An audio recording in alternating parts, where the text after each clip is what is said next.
thì để bước vào cái phần họa tiết, mình sẽ vẽ lại cái sơ đồ này để cho các bạn dễ theo dõi. Thì đây là cái hàng bính của chúng ta, nó sẽ tương đương với cái hàng bính này. Sau đó hàng đầu tiên các bạn móc sẽ là cái hàng màu đỏ này đây. Thì chúng ta sẽ móc như sau. Các bạn lên cho mình một bính và sau đó đâm kim xuống ngay chỗ cái chân bính, móc cho mình một mũi đơn đầu tiên. Sau khi móc mũi đơn đầu tiên này, các bạn lên cho mình hai bính các bạn nha. Thì các bạn nhìn đây, hai bính, bỏ dưới hai chân, đâm kim vào chân thứ ba, bỏ hai chân, đâm kim vào chân thứ ba, móc một mũi đơn. Sau đó là 4 bính. Sau khi 4 bính, các bạn bỏ dưới 3 chân, 1 2 3, các bạn đâm kim vào chân thứ tư, móc một mũi đơn. Lại tiếp tục 4 bính, bỏ bên dưới 3 chân, 1 2 3, đâm kim vào chân thứ tư, móc một mũi đơn. 1 2 3 4 bính, 1 2 3 4, đâm kim vào chân thứ tư, móc một mũi đơn. Sau đó là 2 bính và bỏ 1 bỏ 2, đâm kim vào chân thứ ba, móc một mũi đơn. 1 2 3 4 5 6 bính, bỏ dưới 5 chân, 1 2 3 4 5, đâm kim vào chân thứ 6, móc một mũi đơn.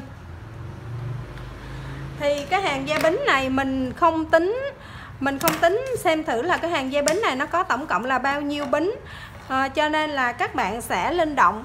Khi các bạn móc đến cuối hàng nó thiếu hoặc thừa thì các bạn sẽ linh động ở cái chỗ cái cụm này, ở cái chỗ cái cụm là hai mũi bính, một mũi đơn này.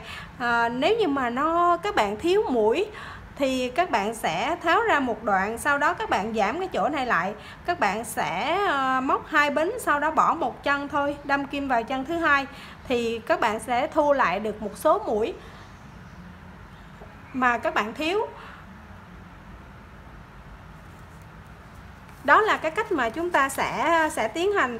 Vì mỗi số đo của các bạn nó sẽ có cái kích cỡ, nó sẽ ra những cái số mũi này khác nhau, cho nên là đây là cái cách mà mình làm đơn giản nhất. Và một cái cụm hoa văn của chúng ta nó sẽ bắt đầu từ đây và nó kết thúc ở đây. Mình sẽ đếm cho các bạn xem là cái cụm hoa văn này của chúng ta nó có tổng cộng bao nhiêu mũi. 1 2 3 4 5 6 7 8 9 10 11 12 13 14 15 16 17 18 19 20 21 22 23 24 25. Chúng ta sẽ có ở đây là 25 mũi.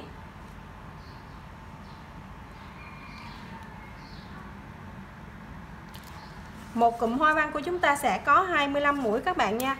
Thì nếu như mà các bạn nào kỹ tính thì các bạn sẽ đếm cái số mũi của chúng ta ở đây và các bạn cân đối từ đầu.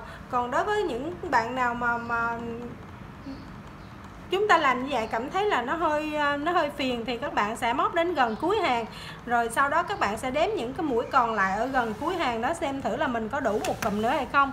Nếu như mà không đủ một cụm nữa, các bạn tháo ra khoảng 1 hoặc 2 cụm, rồi các bạn cân đối ở ngay chỗ cái mũi này.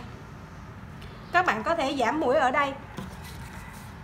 Ở đầu này các bạn giảm một mũi, ở đầu này các bạn giảm một mũi là các bạn sẽ bỏ được 2 mũi. Ví dụ như là các bạn thiếu là cái cụm cuối cùng các bạn thiếu là 4 mũi đi, thì các bạn sẽ tháo ra 2 cụm. Các bạn sẽ tháo ra 2 cụm như thế này thì các bạn sẽ dơi ra được là 4 mũi.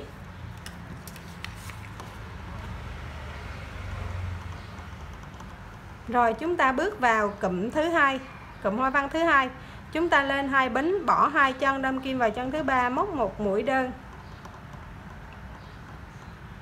Sau đó lên 4 bính, bỏ 3 chân, đâm kim vào chân thứ tư, móc một mũi đơn.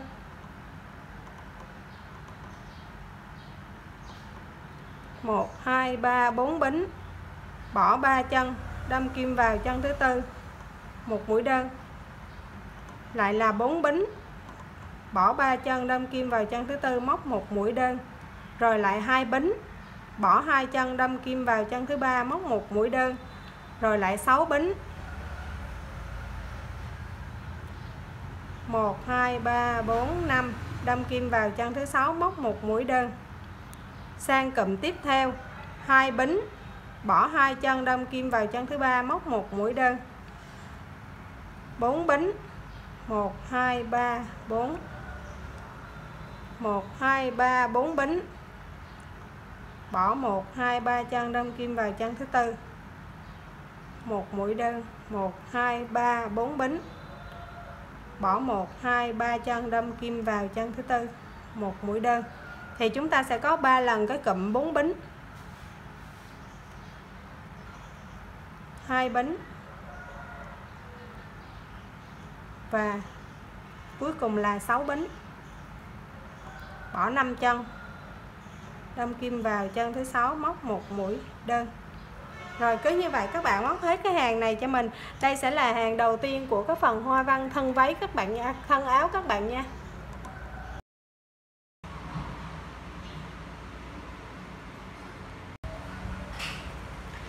Thì sau khi mình kết thúc xong hàng thứ nhất, mình đang đứng ở ngay chỗ cái chân của cái mũi 6 mũi bính này. Thì mình sẽ móc ở đây 3 mũi bính, sau đó mình sẽ vòng 2 vòng chỉ trên kim và mình sẽ kéo sợi 2 lần và kéo qua luôn để cái kim của chúng ta nó ở vào trong cái khoảng giữa của cái hàng này. Thì lên hàng thứ hai thì ở ngay chỗ cái chân 6 mũi bính đây, đây là cái chân 6 mũi bính của chúng ta, cái hoa văn nó sẽ nằm ngay chỗ này.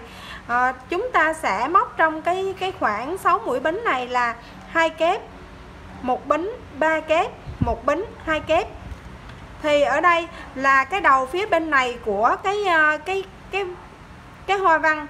Vì vậy mình sẽ móc lên là 3 mũi bính và xem nó như là một mũi kép, sau đó mình móc thêm một mũi kép nữa là 2 kép. Thì đó là cái hoa văn này đây. Là cái hoa văn này đây. Thì sau đó mình sẽ tiếp theo mình sẽ móc theo cái hoa văn bắt đầu từ đây. Nó sẽ là 2 mũi bính.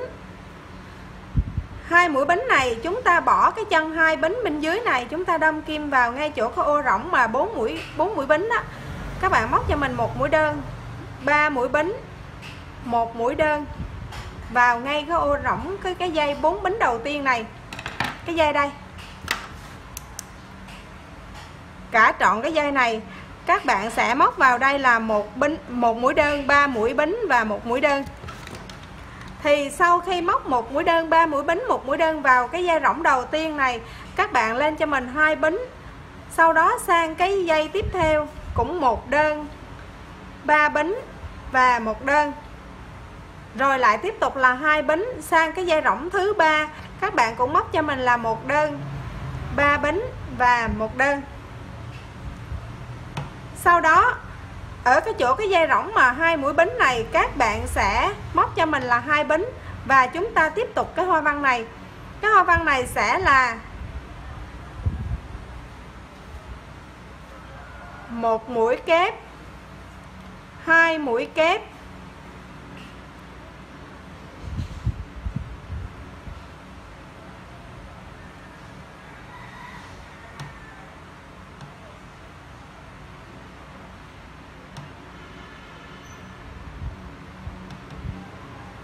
hai kép, sau đó là một bính và 3 kép, 1 2 3 kép. Sau khi móc xong 3 kép sẽ là một bính và 2 kép. Đây là cái hoa văn hoàn thiện ở hàng thứ hai của chúng ta. Nó sẽ có 2 kép, một bính, 3 kép, một bính, 2 kép. Sau đó chúng ta bước vào cái hoa văn tiếp theo, sẽ bắt đầu bằng 2 mũi bính. Bỏ cái dây bính 2 bính đầu tiên này, đâm kim vào cái dây 4 bính, móc một mũi đơn, 1 2 3 mũi bính, một mũi đơn vào ngay cái dây đó luôn. Sau đó là 2 bính, đưa kim sang dây bính thứ hai, móc một đơn, 3 bính, một đơn, rồi lại 2 bính, đưa kim sang dây bính thứ 3, 1 đơn, 3 bính, 1 đơn. Sau đó là 2 bính và tiếp tục các cụm hoa văn tiếp theo gồm có 2 kép, 1 bính, 3 kép, 1 bính và 2 kép. Mình vừa hướng dẫn các bạn chọn 2 cái hoa văn của hàng thứ 2. Sau đó chúng ta sang hoa văn tiếp theo với 2 mũi bính. Bỏ dây 2 bính này, đâm kim vào dây 4 bính, móc 1 đơn, 3 bính, 1 đơn. Sau đó là 2 bính sang dây bính tiếp theo, 1 đơn, 3 bính, 1 đơn. Sau đó là 2 bính sang dây bính tiếp theo nữa, 1 đơn, 3 bính, 1 đơn. Sau đó là 2 bính và cụm hoa văn, 2 mũi kép, 1 mũi đơn, 3 mũi kép.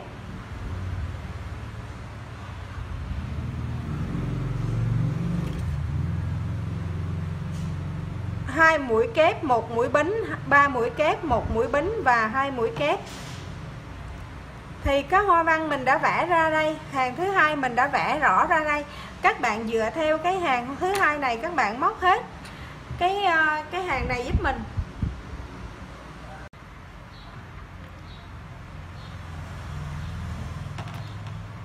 Đây là cái cụm cuối cùng của cái hàng thứ 2. Thì sau khi các bạn móc đến cái cụm lửa lúc nãy chúng ta móc đã hai mũi kép này rồi, thì ở đây cái đầu bên này các bạn cũng móc cho mình là 2 mũi kép,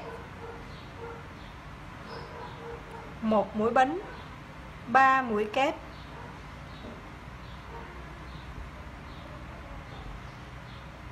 1 mũi bính và các bạn móc 1 mũi dời lên trên đầu của cái mũi 3 mũi bính lúc đầu chúng ta tạo ở đây. Chúng ta hoàn thành xong hàng thứ 2. Thì đây là hoa văn của hàng thứ 3. Hoa văn của hàng thứ 3 nha các bạn.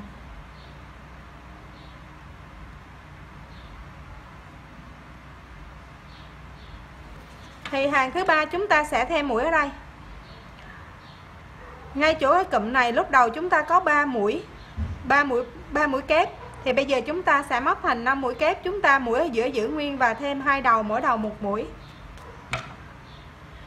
Vậy thì chỗ này là 2 mũi kép chúng ta giữ nguyên, các bạn cũng lên cho mình 3 bính và xem nó như 1 mũi kép.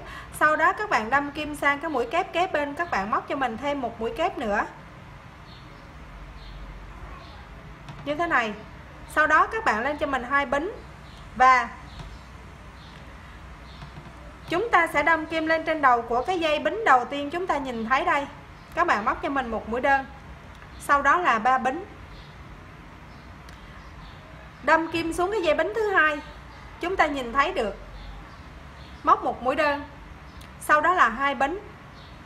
Và đâm kim xuống cái dây bính tiếp theo mà chúng ta nhìn thấy. Dây bính thứ 3, chúng ta móc 1 mũi đơn và 3 bính. Đâm kim sang dây bính tiếp theo nữa, dây bính thứ 4, chúng ta móc 1 mũi đơn và 2 bính. Sau đó lại tiếp tục đâm kim sang cái dây bính thứ 5, chúng ta nhìn thấy móc 1 mũi đơn và 2 bính. Thì chúng ta nhìn thấy rõ cái quy luật của nó sẽ bắt đầu bằng 2 mũi bính, 1 mũi đơn, rồi đến 3 mũi bính, 1 mũi đơn, rồi lại 2 bính 1 đơn và 3 bính 1 đơn, 2 bính 1 đơn. Cứ như vậy. Các bạn móc đến cái cụm hoa văn này. Sang đến cụm hoa văn này, các bạn cũng móc cho mình 2 mũi kép đầu tiên. 1 kép, 2 kép. Sau khi móc xong 2 mũi kép đầu tiên này, các bạn lên cho mình 1 mũi bính. Sau đó ở cái chân 3 mũi kép này, các bạn sẽ thêm mũi ở chân đầu tiên. 2 mũi chung chân. Chân ở giữa các bạn giữ nguyên là 1 mũi kép. Chân thứ 3 các bạn móc 2 kép chung chân. Chúng ta đã có ở giữa này 5 mũi kép. Sau đó là 1 bính và 2 kép ở đây.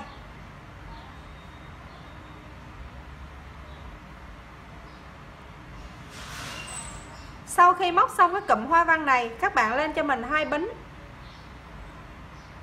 đâm kim xuống cái dây bính đầu tiên chúng ta nhìn thấy được, móc 1 mũi đơn, sau đó là 3 bính, 1 mũi đơn vào dây bính tiếp theo, dây bính thứ hai, sau đó là 2 bính, 1 mũi đơn vào dây bính thứ ba, 3 bính, mũi đơn vào dây bính thứ tư, 2 bính, mũi đơn vào dây bính thứ 5 và 2 bính. Thì sau khi móc xong 2 bính này, các bạn sẽ bắt đầu cụm hoa văn tiếp theo. 1 mũi kép, 2 mũi kép vào 2 chân đầu tiên, 1 mũi bính. Ở cụm 3 mũi kép này chúng ta sẽ móc lên thành 5 mũi kép. 1 kép, 1 kép chung chân, 1 kép vào chân thứ hai và 2 kép chung chân vào chân thứ ba. Chúng ta có đủ 5 kép. Sau đó là 1 bính và 2 kép vào 2 chân tiếp theo.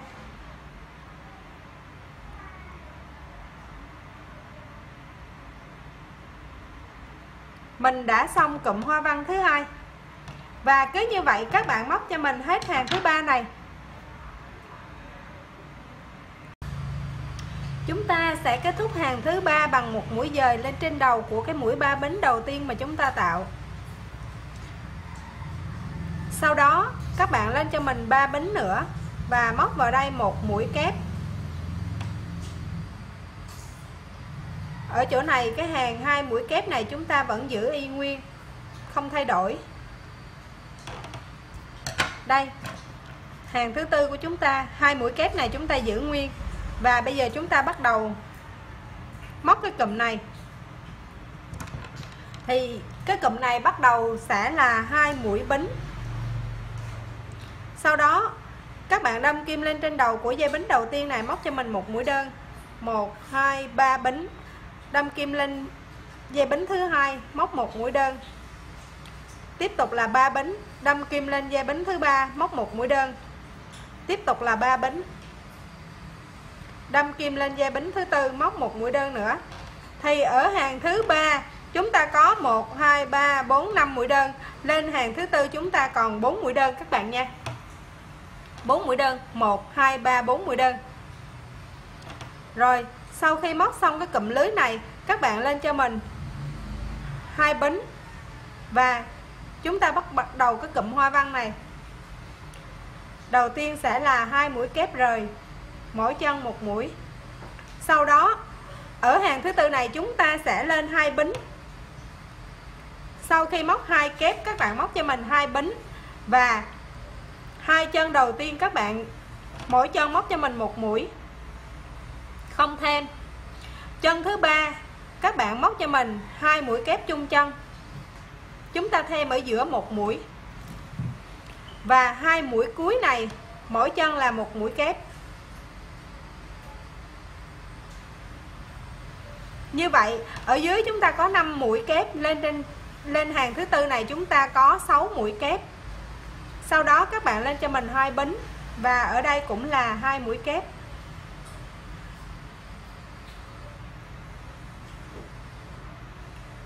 Chúng ta xong cụm hoa văn đầu tiên. Bước vào cụm hoa văn thứ hai, các bạn lên cho mình 2 bính. Đâm kim xuống dây bính đầu tiên, móc một mũi đơn, sau đó là 3 bính. Đâm kim xuống dây bính thứ hai, móc một mũi đơn. Tiếp tục là 3 bính. Dây bính thứ tư một mũi đơn. Tiếp tục là 3 bính. Dây bính tiếp theo một mũi đơn. Thì nó có một chút khác biệt là ở hàng thứ nhất, thứ hai và thứ ba, cả ba hàng này đều có mũi 2 bính. Nhưng lên đây chúng ta đã giảm gần như là chỉ còn 2 mũi 2 bính ở đầu này thôi. Ở trong này chúng ta toàn bộ là mũi 3 bính, không còn móc 2 bính nữa. Sau đó là 2 bính ở đây. Chúng ta chỉ móc 2 mũi 2 bính ở đầu của cái cụm hoa văn này thôi, ở đầu và cuối này thôi.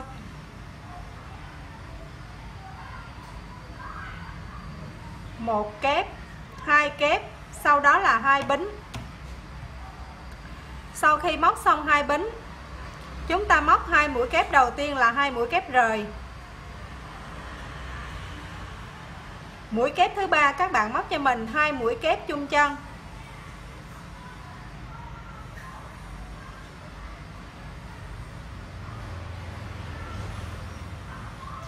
Hai mũi kép sau cùng các bạn móc cho mình 2 mũi kép rời. Sau đó tiếp tục là 2 mũi bính và 2 mũi kép rời ở đây. Cứ như vậy các bạn dựa theo cái sơ đồ mà mình vẽ, các bạn móc cho mình hết hàng thứ tư này nha.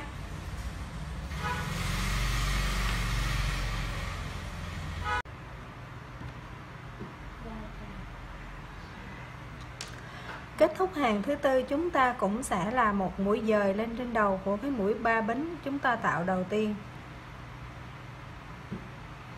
Sau đó chúng ta sẽ móc 3 mũi bính tiếp theo để lên hàng thứ 5. Ở đây chúng ta vẫn giữ là 2 mũi kép chỗ này. Đây, 2 mũi kép chỗ đây. Các bạn vẫn còn giữ 2 mũi kép ở đây, không thay đổi. Và cái hoa văn của chúng ta nó sẽ tiếp tục từ đây đi qua. Thì các bạn sẽ bắt đầu móc từ đây, sau đó quay trở lại cái cụm này. Chúng ta sẽ móc như sau. Các bạn sẽ lên cho mình 2 bính. Và ở hàng thứ tư chúng ta có 1, 2, 3, 4 mũi đơn. Thì lên hàng thứ 5 chúng ta còn 3 mũi đơn. Các bạn lên 2 bính, sau đó đâm kim vào cái dây bính đầu tiên, móc 1 mũi đơn. Rồi lại 3 bính. Sang cái dây bính thứ hai móc 1 mũi đơn nữa. Và sang cái dây bính thứ ba chúng ta móc 1 đơn nữa. Thì chúng ta sẽ còn chỉ có 2 vòng bính ở trong cái cụm này thôi, và 3 mũi đơn. Sau đó là 2 bính và chúng ta bước vào cái cụm hoa văn này. Để bắt đầu cái cụm hoa văn này, các bạn sẽ móc 2 mũi kép ở đây, 2 chân 2 mũi kép, sau đó là 2 bính. Và ở đây chúng ta có 6 mũi kép, các bạn sẽ móc xen kẽ là 1 kép 1 bính, 1 kép 1 bính. Mũi kép đầu tiên 1 bính. Mũi kép thứ hai 1 bính. Mũi kép thứ ba 1 bính. Mũi kép thứ tư 1 bính. Mũi kép thứ 5 1 bính. Và mũi kép thứ 6 1, 2, 3, 4, 5. Chúng ta sẽ có ở giữa này là 6 mũi kép xen kẽ là 5 mũi bính. Sau đó là 2 bính và 2 kép ở đây.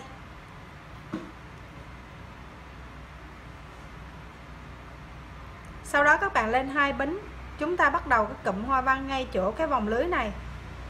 Mũi đơn đầu tiên 3 bính. Mũi đơn thứ hai 3 bính. Mũi đơn thứ ba và 2 bính, bước vào cụm hoa văn tiếp theo. 1 kép, 2 kép, 2 bính và 6 kép 5 bính liên tiếp. 1 2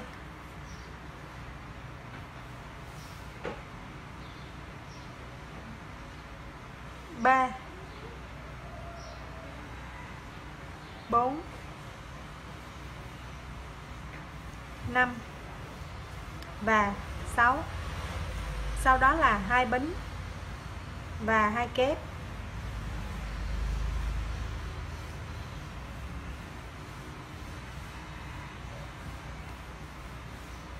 Cứ như vậy các bạn dựa vào cái sơ đồ này, các bạn móc cho mình hết hàng thứ 5.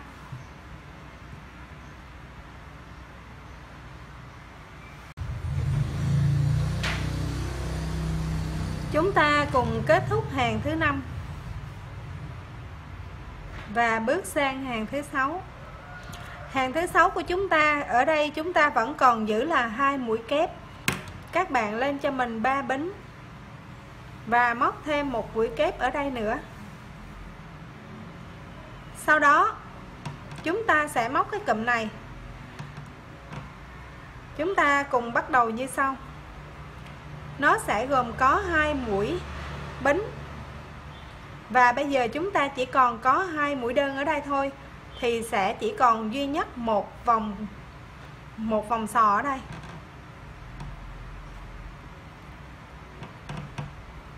Cụm hoa văn này sẽ được móc như sau.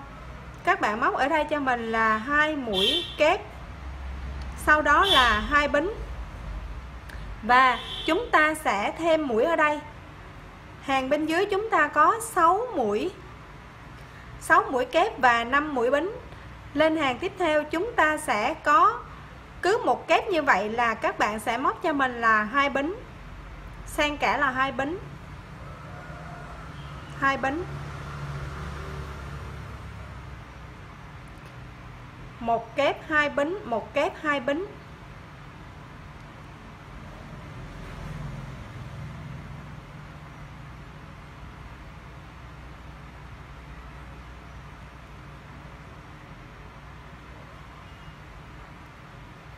Vì chúng ta bớt mũi ở cái dây bính ở vành sò này, nên bắt buộc chúng ta phải thêm mũi ở cái hoa văn này để cho nó xòe ra giống như là cái hình rễ quạt. Sau khi xong cụm hoa văn này, các bạn sẽ lên 2 bính, đâm kim vào dây lưới dưới đây, các bạn móc 1 mũi đơn, sau đó là 3 bính và 1 mũi đơn tiếp theo vào cái dây lưới tiếp theo. Sau đó lại là 2 bính và tiếp tục cái cụm hoa văn tiếp theo với 2 mũi kép đầu tiên. Sau đó là 2 bính, 1 kép, 2 bính, kép thứ hai, 2 bính, kép thứ ba, 2 bính, kép thứ tư, 2 bính, kép thứ năm, 2 bính, kép thứ 6 và 2 bính, 2 mũi kép.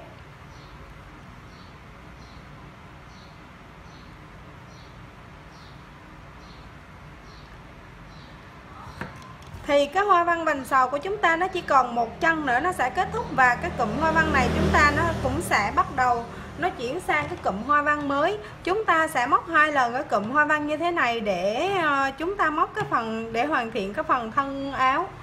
Các bạn móc hết hàng thứ 6 này giúp mình. Sau khi hết hàng thứ 6 mình sẽ hướng dẫn tiếp. Kết thúc hàng thứ 6 và chúng ta sẽ cùng bước vào hàng thứ 7.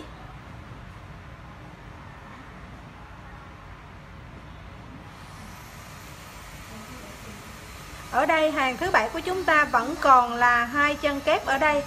Các bạn móc cho mình 2 chân kép, sau đó mình sẽ tiếp tục như sau.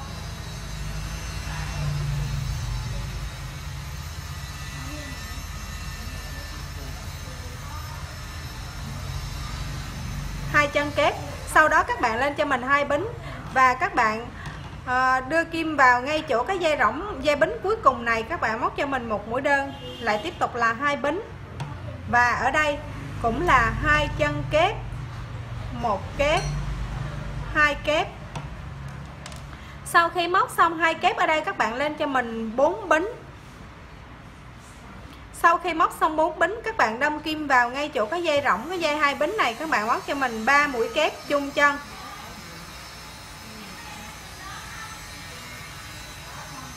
Sang dây rỗng thứ hai cũng là 3 mũi kép chung chân.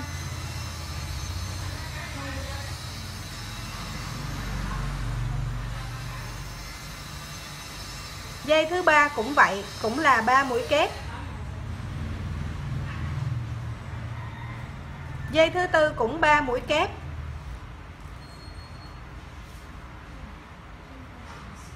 Và dây thứ 5 cũng 3 mũi kép.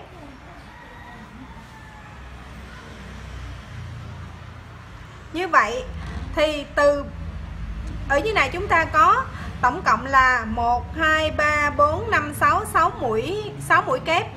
Và chúng ta có 5 cái dây bính ở đây, 1 2 3 4 5, thì lên hàng thứ 7 này chúng ta bỏ những cái mũi kép này ra, chúng ta không dùng đến nữa, và chúng ta sẽ móc trực tiếp vào trong cái dây bính này. Chúng ta có tổng cộng 5 dây bính, 1 2 3 4 5 dây bính, thì chúng ta có 5 lần móc 3 mũi kép vào đây. Sau đó là 4 mũi bính và 2 mũi kép ở đây.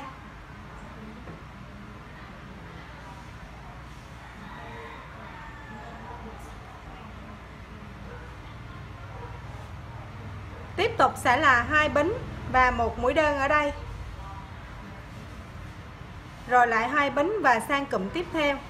Cụm tiếp theo cũng sẽ bắt đầu với 2 mũi kép ở hai chân. Sau đó là 4 bính và 5 lần cụm 3 mũi kép chung chân. 5 lần. Lần thứ nhất,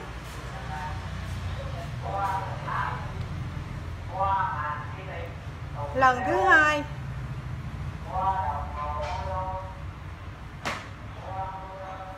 lần thứ ba, lần thứ tư và lần thứ 5. Sau khi móc xong 5 lần 3 mũi kép chung chân này, chúng ta sẽ có 4 mũi bính và 2 mũi kép để kết thúc cái cụm hoa văn này.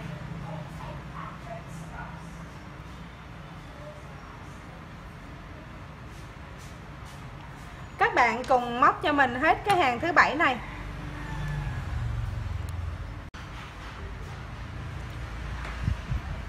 Chúng ta cùng kết thúc hàng thứ 7. Thì sau khi kết thúc hàng thứ 7, hàng thứ 8 này của chúng ta sẽ móc như sau. Các bạn nhìn vào cái sơ đồ thì nó hơi khó hiểu một tí, nên mình sẽ nói và các bạn sẽ làm theo mình nha. Ở đây chúng ta sẽ móc cái mũi 2 mũi chụm lại thành một, là 2 mũi kép chụm đầu đó các bạn. Để móc 2 mũi kép chụm đầu thì ở đây các bạn chỉ lên cho mình 2 chân bính thôi, các bạn không lên 3 chân nha. Chúng ta chỉ lên 2 mũi bính và sau đó đâm kim vào ngay chỗ cái chân kép kế bên. Các bạn kéo sợi một lần, còn 2 vòng chỉ trên kim các bạn kéo qua luôn.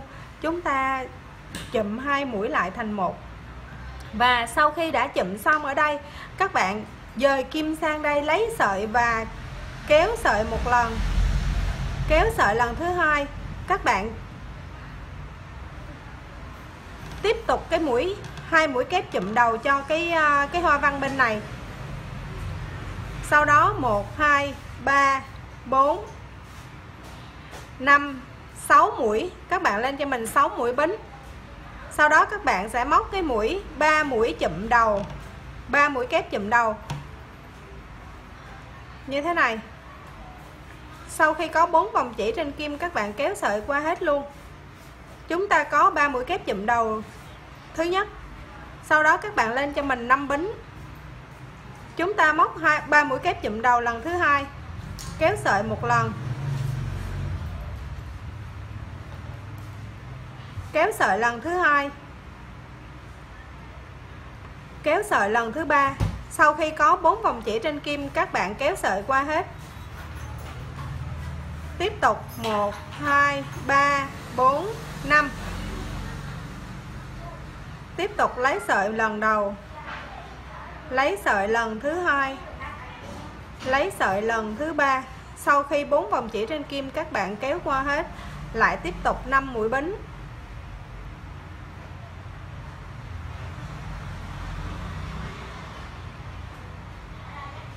Chúng ta sẽ móc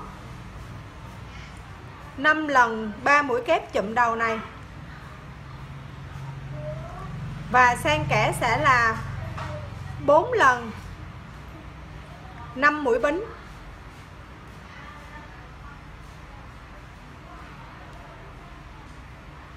Một, hai, ba, bốn, 5. 1, 2, 3, 4 lần bính như thế này. Và sau khi móc đủ 5 lần 3 mũi kép chụm đầu như thế này, các bạn lên cho mình 6 bính. Và móc cái mũi chụm đầu ở đây, 2 mũi kép chụm đầu.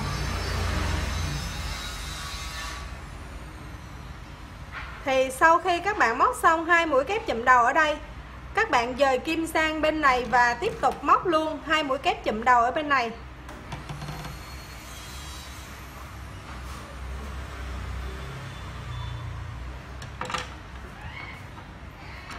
Cái hoa văn của chúng ta đây các bạn. Mình sẽ móc thêm một cái hoa văn nữa để các bạn theo dõi. 1 2 3 4 5 6 bính. Mũi kép 3 mũi kép chụm đầu lần đầu tiên.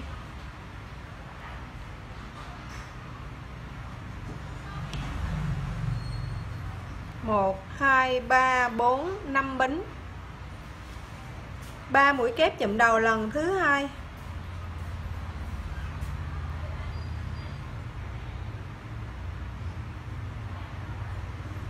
Một, hai, ba, bốn, 5 bính. 3 mũi kép chụm đầu lần thứ ba.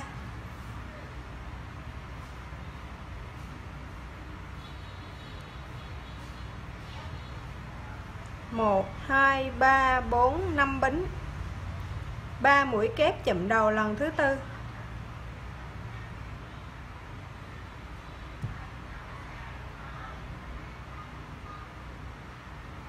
Một, hai, ba, bốn, 5 bính. 3 mũi kép chụm đầu lần thứ 5. Sau khi có 5 lần 3 mũi kép chụm đầu và sang ở giữa là 4 lần 5 mũi bính, chúng ta sẽ móc 6 mũi bính. 1 2 3 4 5 6 mũi bính và 2 mũi kép chụm đầu ở đây.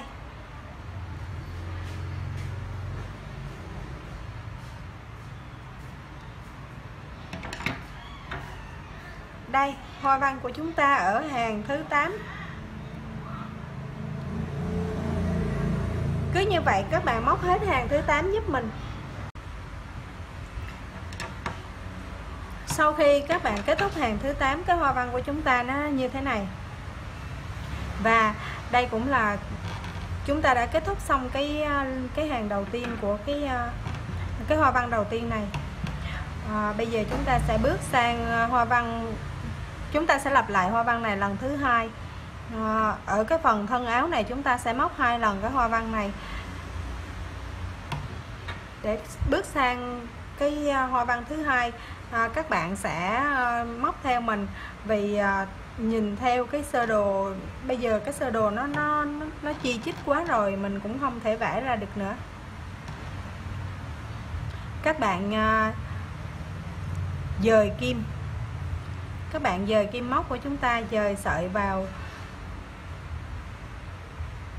ngay chỗ cái chân 3 mũi kép chụm đầu này.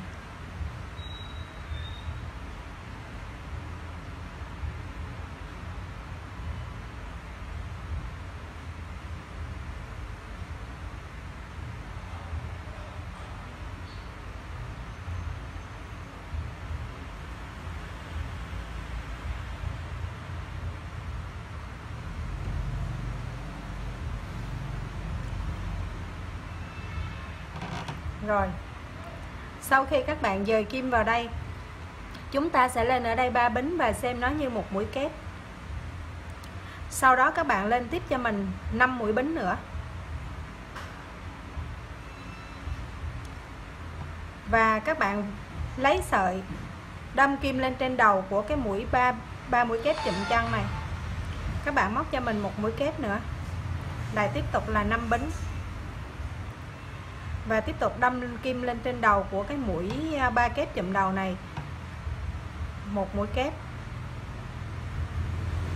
Cứ lần lượt như vậy các bạn móc hết, tổng cộng là 5 mũi kép.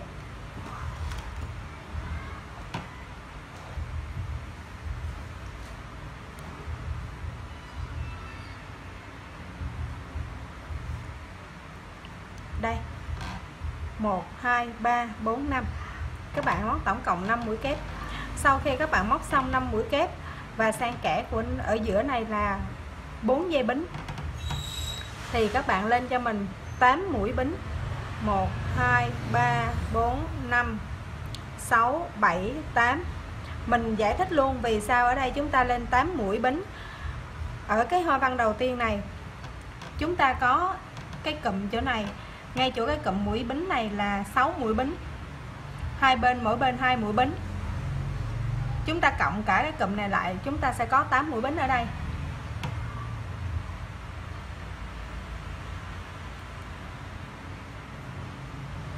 Sau khi móc xong 8 mũi bính này, các bạn lấy sợi đâm kim lên trên đầu của cái chân 3 mũi kép chụm đầu này. Chúng ta lại tiếp tục móc một mũi kép, sau đó là 5 mũi bính. Tiếp tục một mũi kép. Chúng ta lặp lại cái hoa văn này.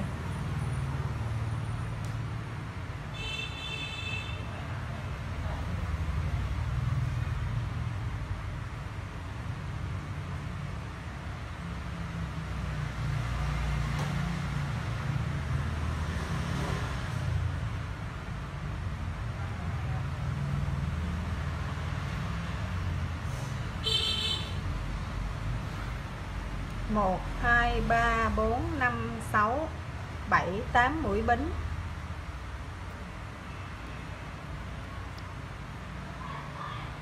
Rồi, mình sẽ nói lại cái hàng thứ 9 này.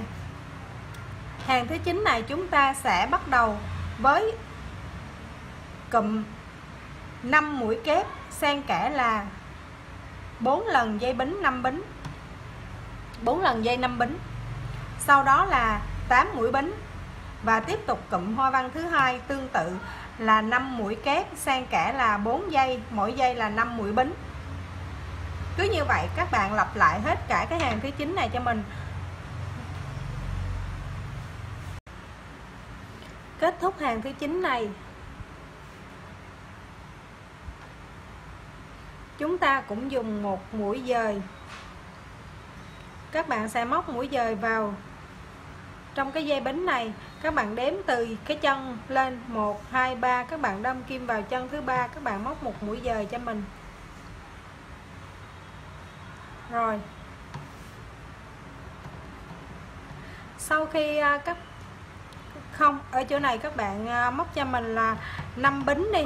Các bạn móc cho mình 5 bính, sau đó các bạn vòng chỉ qua kim, đâm kim vào chân bính thứ 3 tính từ dưới lên. Các bạn móc cho mình 1 lần, 2 lần và kéo sợi qua luôn để cho cái vòng chỉ trên kim của chúng ta nó rơi vào ở bên trong cái vòng này. Sau đó các bạn lên 3 bính và xem 3 bính này như là một mũi kép và các bạn móc thêm một mũi kép nữa vào đây. Như thế này. Thì sau khi móc xong 2 mũi kép vào đây, các bạn cũng lên cho mình 2 bính. Chúng ta quay trở lại sơ đồ cũ. Chúng ta đang ở hàng thứ 2. Thì cái hàng thứ 2 này chúng ta sẽ móc như sau. Các bạn lên 2 bính ở đây, sau đó các bạn đâm kim vào ngay cái ô rỗng đầu tiên này, các bạn móc cho mình một mũi đơn, sau đó là 3 bính. Chân tiếp theo các bạn cũng móc cho mình một mũi đơn. Chân tiếp theo nữa các bạn cũng móc cho mình một mũi đơn nữa. À không, mình nhầm, chỗ này mình nhầm một tí các bạn nha. Thì sau khi các bạn lên 2 bính ở đây, các bạn đâm kim vào ngay cái ô rỗng đầu tiên này, các bạn móc cho mình một mũi đơn, rồi lại 3 bính và cũng đâm kim vào ngay chỗ cái ô rỗng đó và móc một mũi đơn. Có nghĩa là ở trong cái ô rỗng này chúng ta sẽ có một đơn, 3 bính và một đơn. Sau đó các bạn móc cho mình 2 bính, đâm kim sang kế bên, móc một đơn, 1, 2, 3 bính và một đơn, rồi lại 2 bính, đâm kim sang kế bên, móc một đơn, 1, 2, 3 bính và một đơn. Chúng ta quay trở lại hàng thứ 2. 2 bính, một đơn, 1, 2, 3 bính, một đơn. Sau đó là 2 bính. Và sau khi móc 2 bính xong, chúng ta sẽ móc vào trong cái dây 8 mũi bính này là 2 mũi kép, 1 mũi bính, 3 mũi kép,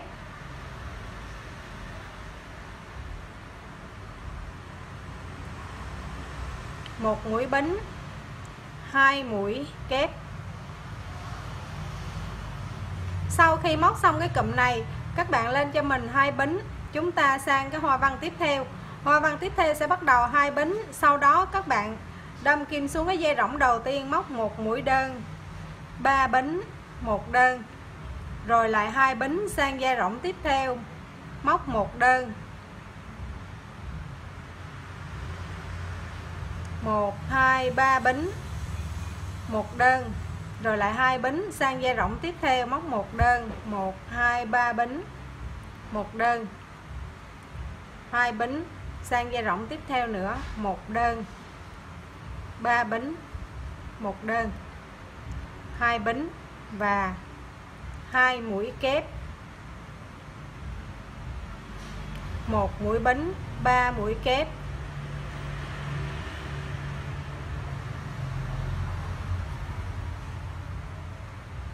1 mũi bính, 2 mũi kép,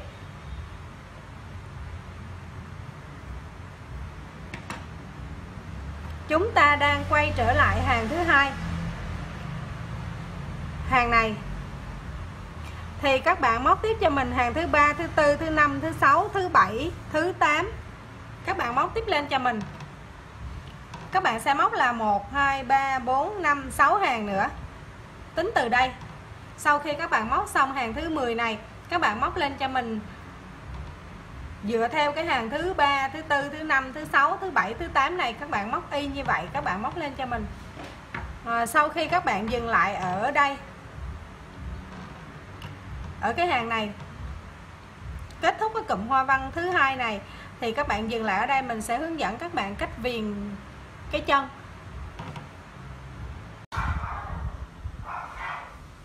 Thì sau khi các bạn kết thúc xong hai cái hàng hoa văn như thế này, bây giờ mình sẽ hướng dẫn các bạn cách để cho chúng ta viền cái phần gấu áo. Thì để viền cái phần gấu áo này, các bạn sau khi đã khóa mũi ở đây, các bạn lên cho mình 3 mũi bính. Sau đó các bạn vòng chỉ qua kim, các bạn đâm sang bên này, các bạn móc cho mình 1 mũi kép.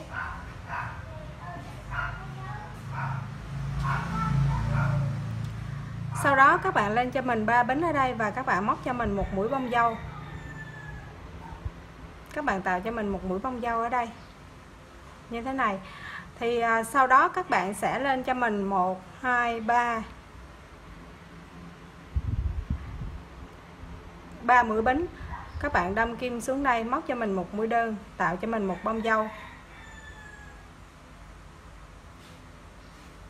Sau đó 1 2 3 bính, các bạn đâm kim vào ngay chỗ cái mũi khóa mũi của cái cụm 3 mũi kép chụm đầu này, móc cho mình 1 mũi đơn, sau đó tạo 1 bông dâu.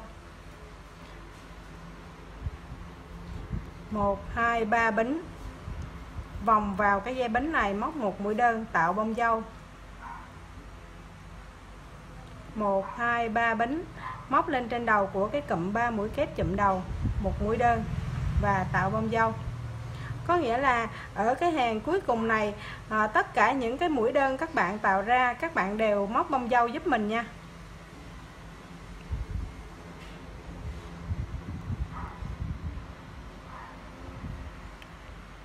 Cứ 3 bính 1 đơn, 3 bính 1 đơn, các bạn cứ như vậy các bạn viền hết cả cái hàng này giúp mình. Và ở chỗ nào là có cái mũi đơn thì ở đó các bạn sẽ tạo bông dâu.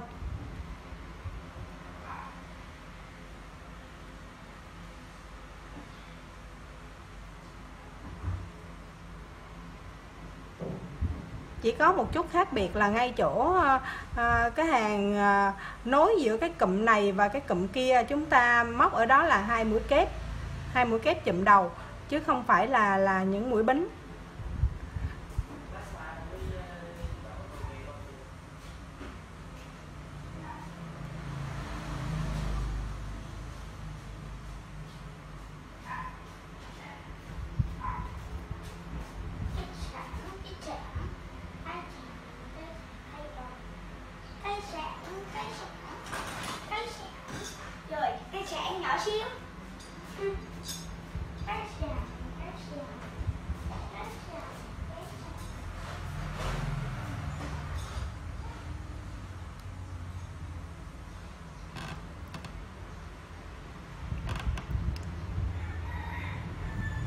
Thì các bạn móc như thế này, cứ 3 bính một đơn, 3 bính một đơn, và ở chỗ nào có mũi đơn ở đó các bạn sẽ tạo cho mình một cái bông dâu. Và ở trong cụm thì các bạn móc như thế này ra đến cái chỗ mà nối giữa hai cái cụm lại với nhau này, các bạn sẽ lên cho mình 3 bính, sau đó các bạn đâm kim vào ngay chỗ cái mũi, 2 mũi kép chùm chân này, chùm đầu này, các bạn móc cho mình một mũi kép. Sau đó các bạn giữ 2 vòng chỉ trên kim như thế này, các bạn tiếp tục lấy sợi đâm sang bên này, các bạn cũng móc cho mình một mũi kép.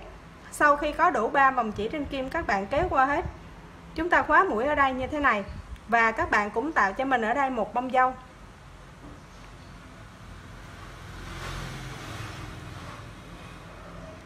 Rồi lại 3 bính và sang đây tiếp tục 3 bính một đơn.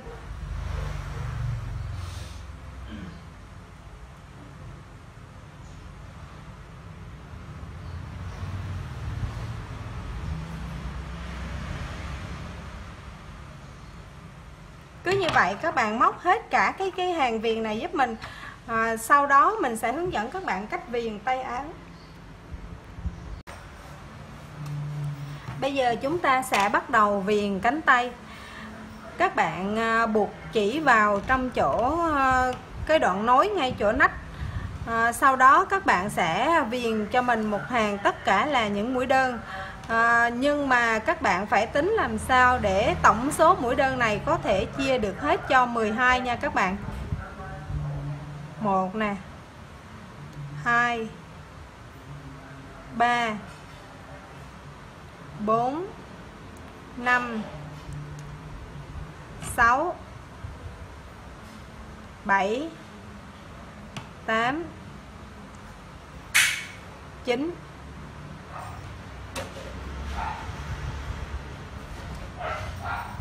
10, 11, 12.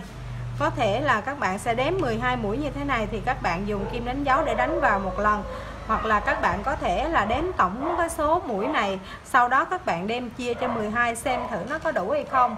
Nếu đủ thì tốt, mà nếu không đủ thì các bạn phải thêm một vài mũi ở một vài vị trí nào đó, hoặc là bớt một vài mũi. Còn như ở đây á, chỗ nào mà có một mũi chân đơn thì các bạn móc vào một chân đơn, 2 chân đơn, 3 chân đơn. Còn chỗ nào mà có một cái mũi lên cao chân như thế này thì các bạn móc cho mình một mũi đơn nữa là 4. Chỗ nào mà lên 3 mũi bính như thế này thì các bạn móc vào là 3 mũi đơn.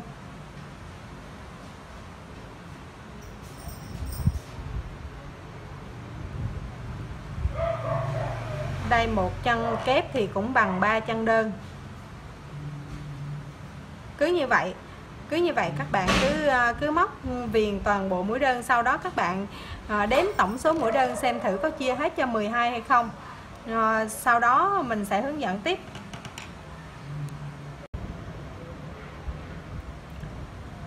Thì sau khi các bạn móc xong cái hàng viền mũi đơn này, bây giờ chúng ta sẽ bước vào cái họa tiết. Để bắt đầu các bạn sẽ lên một bính và móc một mũi đơn vào đây.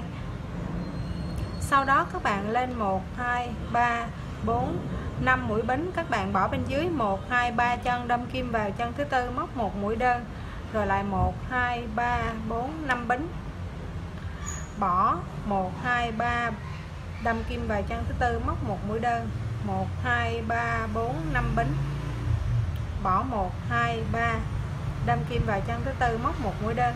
Cứ như vậy các bạn móc hết cả cái hàng này cho mình. Đây là hàng thứ hai của cái phần viền tay áo. Thì đến cái mũi cuối cùng của cái hàng lưới này, các bạn sẽ lên cho mình 2 bính, sau đó bắt các bạn lấy sợi trên kim, đâm kim vào cái chân mũi đơn đầu tiên này, các bạn kéo sợi một lần, kéo sợi 2 lần và kéo qua hết luôn. Các bạn dời kim vào giữa, sau đó lên một bính, móc một đơn vào đây và 1, 2, 3, 4, 5 bính. Các bạn đâm kim vào đây, móc một mũi đơn. Các bạn tạo cho mình 5 lần cái hàng dây bính như thế này, để chúng ta có được cái phần cánh tay áo giống như cái phần viền lưới của cái phần thân áo.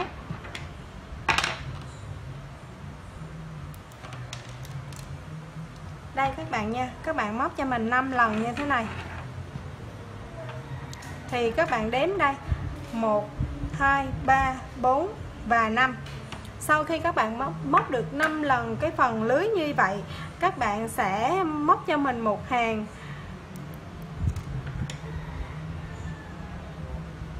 1 2 3 4 bính và một đơn. 1 2 3 4 bính và một đơn. Sau khi móc được 5 lần cái hàng lưới thì cái hàng thứ 6 này các bạn sẽ móc cho mình cái hàng là 4 bính một đơn để chúng ta kết thúc cái phần viền lưới này và tiến hành ra hoa văn.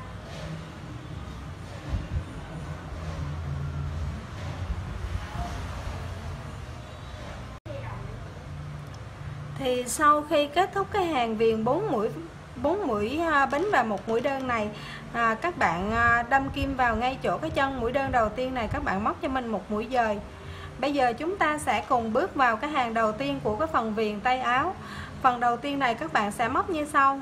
Các bạn lên một bính và đâm kim vào ngay chỗ cái chân đơn này, các bạn móc cho mình một mũi đơn. Sau đó các bạn lên cho mình 3 bính. Các bạn lấy sợi và đâm kim vào ngay chỗ cái mũi đơn thứ hai, chúng ta nhìn thấy được. Các bạn móc cho mình một mũi kép, 3 mũi bính và một mũi kép chung chân. Chúng ta tạo cái chữ V đó các bạn, như thế này.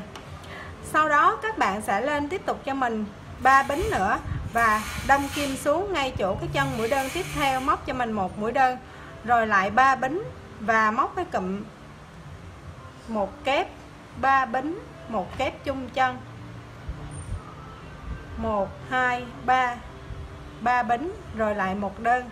Thì các bạn quan sát, các bạn sẽ thấy là chúng ta sẽ dùng 3 lần 3 lần mũi đơn. 3 lần ở đây thì chúng ta sẽ được một cụm hoa văn, và 3 lần này thì nó tiêu hao của chúng ta hết là 12 cái mũi đơn ở dưới này. Vì vậy lúc nãy mình yêu cầu các bạn là phải chia hết cho 12.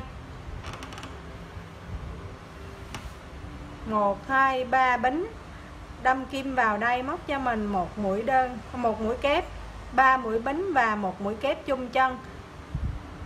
Sau đó lại là 1 2 3 bính và một mũi đơn. Rồi lại sang tiếp cái cụm tiếp theo với 3 mũi bính, một mũi kép, 3 mũi bính và một mũi kép chung chân. Sau đó lại là 3 bính và một đơn. Cứ như vậy các bạn móc hết cái hàng viền đầu tiên này giúp mình. Sau khi kết thúc hàng đầu tiên của cái phần viền tay áo, các bạn sẽ móc cho mình một mũi dời vào đây. Sau đó các bạn dời kim vào ngay chỗ cái mũi V giúp mình. Chúng ta sẽ dời 4 lần kim. 1 2 3 5 lần kim các bạn ạ, 4 và 5. Sau khi các bạn dời kim vào đây rồi, chúng ta sẽ bước vào hàng thứ hai của cái phần viền tay áo. Các bạn sẽ lên cho mình 3 mũi bính và xem nó như một mũi kép. Sau đó các bạn móc vào trong cái chữ V này cho mình là 7 mũi kép chung chân. Thì tính luôn cái mũi 3 bính này, chúng ta sẽ móc thêm 6 mũi kép nữa là đủ.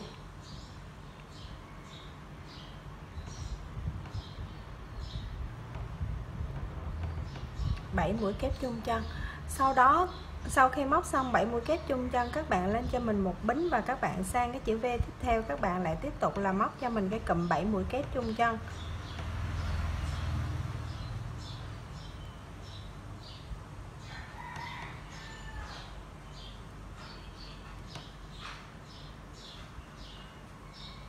Rồi lại một bính và tiếp tục sang cụm tiếp theo. Cứ như vậy các bạn móc hết cái hàng thứ hai này giúp mình. Thì sau khi các bạn móc xong cái hàng thứ hai này của cái phần viền tay áo, bây giờ mình sẽ hướng dẫn các bạn cái phần viền cuối cùng này, hàng thứ ba. Thì ở đây mình có hai cái cách viền, mình sẽ hướng dẫn với các bạn cả hai cách, và các bạn cứ tùy theo cái sở thích của mỗi người thì các bạn sẽ áp dụng như thế nào thì tùy các bạn. Cách thứ nhất là cách viền suông xuống như thế này, và cách thứ hai là chúng ta sẽ viền cho nó xòe ra một tí. thì mình sẽ hướng dẫn cái cách viền xòe ra một tí. Trước các bạn sẽ lên cho mình 3 bính, sau đó các bạn giữ tay chúng ta ngay chỗ cái mũi bính thứ 3 này, các bạn thêm 3 bính nữa. Sau đó các bạn vòng trở lại ngay chỗ cái tay của chúng ta, các bạn móc một mũi dời, chúng ta tạo cái bông dâu. Sau đó thì lại tiếp tục là các bạn một mũi kép nữa, rồi cứ bông dâu. Có nghĩa là cái hàng viền này của chúng ta, tất cả những cái mũi nào khi chúng ta kết thúc mũi thì các bạn cũng móc cho mình một mũi bông dâu. 3 mũi kép thứ 3 cũng một bông dâu. Sau đó mũi kép thứ 4 cũng như vậy.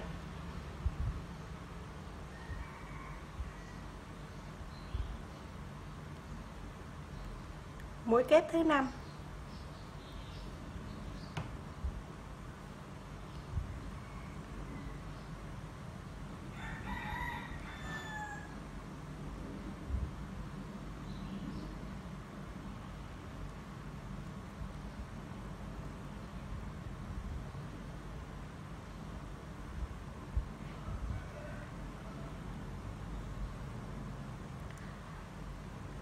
Một, hai, ba, bốn, năm, 6 bông dâu các bạn nha.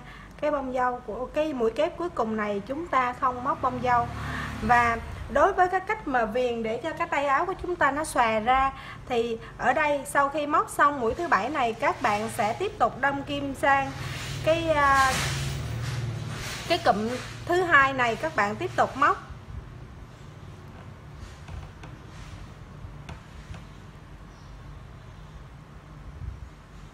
Thì chỉ có cái mũi cuối cùng, mũi thứ 7 là các bạn không móc bông dâu thôi. Còn lại bắt đầu từ mũi thứ nhất cho đến mũi thứ 6 là các bạn đều móc bông dâu hết cho mình nha. Cứ như vậy các bạn sẽ móc cho đến hết hàng. Thì cái tay áo của chúng ta nó sẽ, vì dư mũi nó sẽ xòe ra một tí, nó sẽ hơi xòe ra.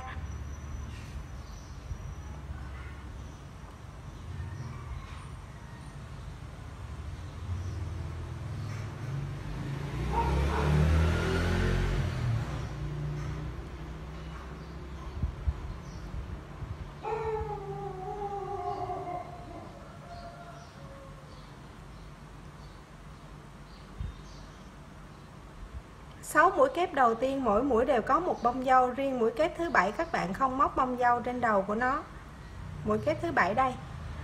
Chúng ta sẽ sang tiếp hàng thứ 3.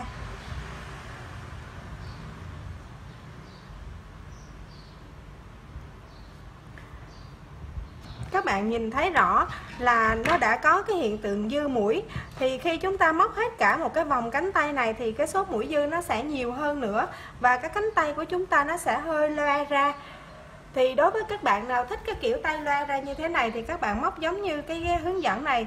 Và các bạn nào mà thích cái cánh tay nó suông xuống như thế này thì bây giờ mình sẽ hướng dẫn các bạn. Các bạn sẽ móc cái cụm đầu tiên vẫn như là mình mới vừa hướng dẫn, vẫn là 6 chân đầu tiên thì mỗi chân là một mũi kép và một bông dâu. Riêng chân thứ 7 thì các bạn chỉ móc cho mình một mũi kép, không móc bông dâu. Sau đó các bạn bỏ một chân, 2 chân đầu tiên của cụm thứ 2, các bạn đâm kim vào chân thứ 3, các bạn móc cho mình một mũi dời, 1, 2, 3 bính và tạo bông dâu xuống ngay chỗ cái mũi dời đó. Rồi lại 1, 2, 3 bính, dời vào chân tiếp theo, rồi lại 1, 2, 3 bính, dời vào chân tiếp theo nữa. Thì mỗi bên chúng ta sẽ bỏ là 2 mũi. Mỗi bên chúng ta sẽ bỏ 2 mũi và chúng ta sẽ lấy 3 mũi ở giữa. Chúng ta làm 3 mũi bông dâu. Sau khi móc xong 3 mũi bông dâu ở cụm thứ 2 này, các bạn lấy sợi và tiếp tục cái cụm mũi kép và bông dâu cho cái hàng hoa văn thứ 3, cho cái cụm hoa văn thứ 3.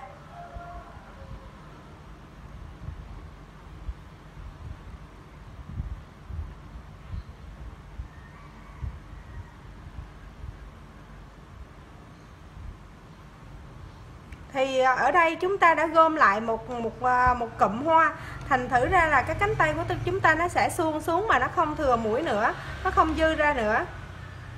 Thì đó là hai cái cách mà chúng ta sẽ viền cái cánh tay. Các bạn sẽ tùy theo cái ý thích của các bạn lựa chọn cho mình một cái cách cho nó phù hợp.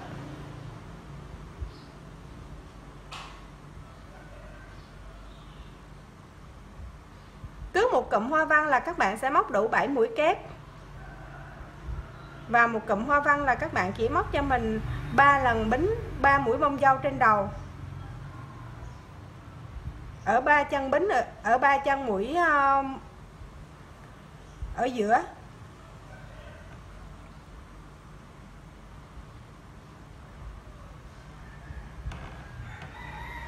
Đây mình làm lại. Thì sau khi móc đến mũi kép thứ 7 của cái cụm phía trước, các bạn sẽ bỏ 2 chân kép đầu tiên của hàng dưới, đâm kim vào chân thứ 3, móc cho mình một mũi dời, sau đó lên 3 bính. Và mũi dời đầu tiên, mũi dời thứ 2 sẽ là dời vào ngay chỗ cái chân mũi dời đầu tiên. Sau đó lại tiếp tục lên 3 bính, dời sang cái chân tiếp theo, một mũi dời, lại 3 bính và chân tiếp theo nữa một mũi dời. Sau khi móc xong 3 lần cái bông dâu như thế này thì các bạn lấy sợi trên kim và các bạn tiếp tục đâm kim sang cái cụm hoa văn tiếp theo. Các bạn móc cho mình những cái mũi kép và bông dâu trên đầu như thế này. Cứ cách một cụm các bạn móc đầy đủ thì một cụm các bạn chỉ móc là 3 mũi bông dâu như thế này thôi. Thì chúng ta sẽ có cái cánh tay nó suông xuống như thế này. Các bạn móc hết 2 phần cánh tay cho mình, sau đó mình sẽ hướng dẫn các bạn cách viền cổ áo. Sau khi các bạn viền xong cái phần 2 cái tay áo thì chúng ta sẽ bắt đầu viền cổ áo. Thì cái cổ áo này các bạn sẽ viền cho mình một hàng tất cả là những mũi đơn. Sau khi các bạn viền xong tất cả là những mũi đơn cho cái phần cổ áo rồi, các bạn sẽ móc cho mình là cái hàng dây lưới bính 1, 2, 3, 4, 5 bính. Thì các bạn sẽ bỏ 1, 2, 3 chân ở bên dưới, đâm kim vào chân thứ tư, móc một mũi đơn. 1, 2, 3, 4, 5 bính. Bỏ 1, 2, 3 chân, đâm kim vào chân thứ tư, móc một mũi đơn. Cứ như vậy các bạn móc hết cả cái phần viền, cái phần cổ áo này cho mình. Và các bạn nhớ là đếm giúp mình tổng cái số dây bính này là phải chia hết cho 2 nha các bạn. Nó phải là số chẵn, ví dụ như là 2, 4, 6, 8, 10. Chứ các bạn đừng có móc nó thành số lẻ nha. Vì nó số lẻ thì cái phần viền tiếp theo chúng ta sẽ không làm được.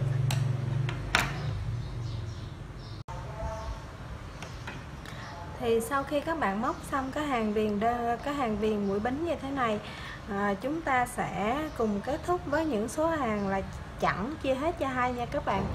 Sau đó các bạn sẽ móc đưa cái vòng chỉ trên kim vào ở giữa như thế này cho mình, và các bạn sẽ lên cho mình một bính và móc vào đây một mũi đơn. Sau khi các bạn móc xong một mũi đơn vào đây, các bạn sẽ vòng chỉ trên kim và đâm kim sang cái ô rỗng thứ 2 này. Các bạn móc cho mình 2 mũi kép. Sau đó sẽ lên 3 bính để tạo bông dâu. Rồi lại tiếp tục là 2 kép. Và tiếp tục lên 3 bính để tạo bông dâu.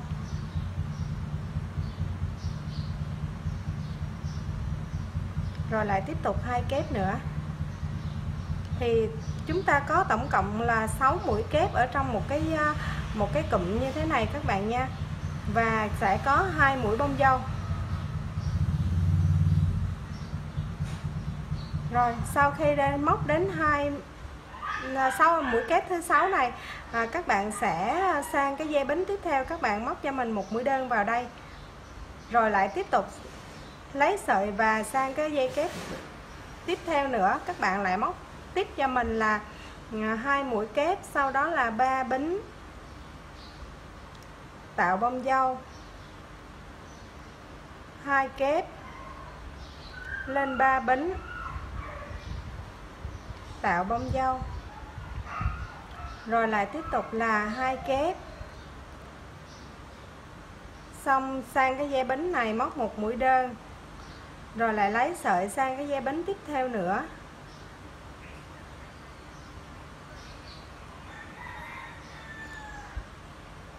Cứ như vậy các bạn viền hết cái hàng cổ này cho mình.